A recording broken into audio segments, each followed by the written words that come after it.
ഈ എളിയ സമൂഹം അനുദിനം ഫ്രൊസിനോണ നഗരത്തിലെ ശക്തമായ സാന്നിധ്യമായി മാറി.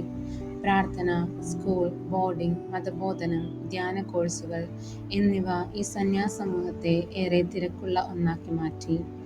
1829 എഞ്ചിനീയറായ അഗസ്റ്റിൻ കവാറോ ഗൗദലുപ്പെ മാതാവിന്റെ നാമത്തിൽ പ്രാർത്ഥിച്ചിട്ട് അദ്ദേഹത്തിന് ലഭിച്ച അനുഗ്രഹത്തിന്റെ സ്മരണാർത്ഥം സിസ്റ്റേഴ്സിന് ഒരു ഗൗദലുപ്പെ മാതാവിന്റെ തിരുസ്വരൂപം നൽകുകയുണ്ടായി. രണ്ടാമത്തെ ഗ്രൂപ്പ് സിസ്റ്റേഴ്സ് ഗ്രൂപ്പിന്റെ തിരുവസ്ത്ര സ്വീകരണം മുതൽ തെരേസ ഈ രൂപവുമായി ഫ്രൊസിനോണ നഗരം ചുറ്റുന്ന ഒരു പുണ്യാഭ്യാസം ആരംഭിച്ചു. യഥാർത്ഥത്തിൽ തെരേസ ഡിസംബർ 12 നടക്കേണ്ടതായിരുന്നു ഗൗദലുപ്പെ മാതാവിന്റെ തിരുനാൾ.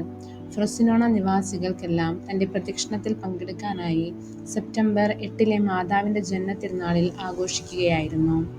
1830 തെരേസ അനാരോഗ്യം മൂലം ഏതാനും മാസത്തേക്ക് റോമയിലേക്ക് പോയി. തിരികെ വന്നപ്പോൾ കത്തറീന കൊർത്തില്യാനി എന്നൊരു റോമൻ പെൺകുട്ടിയും ഒപ്പമുണ്ടായിരുന്നു. ഉടൻ തന്നെ അവളെ അനുഗമിച്ച് അവളുടെ സഹോദരി കരോളിനും അമ്മ അന്നാമരിയവും സഭയിൽ പ്രവേശിച്ചു. മൂവരും സഭയിൽ ആത്മീയ സമ്പന്നത കൊണ്ടുവന്നു. Carolina sister M. മസ്ലേന എന്നു പേര് നൽകുകയും 1874 വരെ തെരേസയുടെ വികാർ ആകുകയും ചെയ്തു. അവളുടെ സഹോദരി സിസ്റ്റർ ഫിലോമിന സ്പിനലിയുടെ ആദ്യ പിൻഗാമിയായ കന്യാസ്ത്രീ ആവുകയും ചെയ്തു. 1845 സിസ്റ്റർ തെരേസ തന്റെ കുമ്പസാരക്കാരന്റെ സമക്ഷം നൽകിയ മൊഴിയിൽ ഏറ്റവും തികഞ്ഞതും ഇരയ്ക്ക് ചേർന്നതുമായ വ്രതം ഏറ്റെടുത്തു. മതപരമായ നേർച്ചകളും ഓരോ പുണ്യകർമ്മവും സാധ്യമായതിൽ ഏറ്റവും തികഞ്ഞ രീതിയിൽ പൂർത്തീകരിക്കാൻ നിരന്തരം ശ്രമിച്ചു.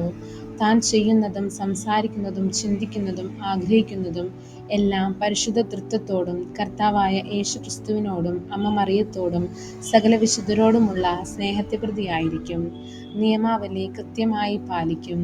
ഒരു ചെറിയ പാപകർമ്മമോ ചെറിയ അപൂർണത പോലുമോ ഞാൻ ചെയ്യില്ല. നിരന്തരമായ യഥാർത്ഥ സ്നേഹം ദൈവകൃപയാൽ നിരന്തരം തേടും. എൻ്റെ യേശുവിനോട് അനുരൂപപ്പെടാനും അവനെ സന്തോഷിപ്പിക്കാനും ദൈവസന്നിധിയിൽ ജീവിക്കാനും ശ്രമിക്കും. എളിയ പാപികൾക്കായി എന്നെ തന്നെ ബലിയാടായി സമർപ്പിക്കുകയും അവർക്കും ശുദ്ധീകരണ സ്ഥലത്തെ ആത്മാക്കൾക്കുമായി പ്രാർത്ഥിക്കുകയും ചെയ്യും.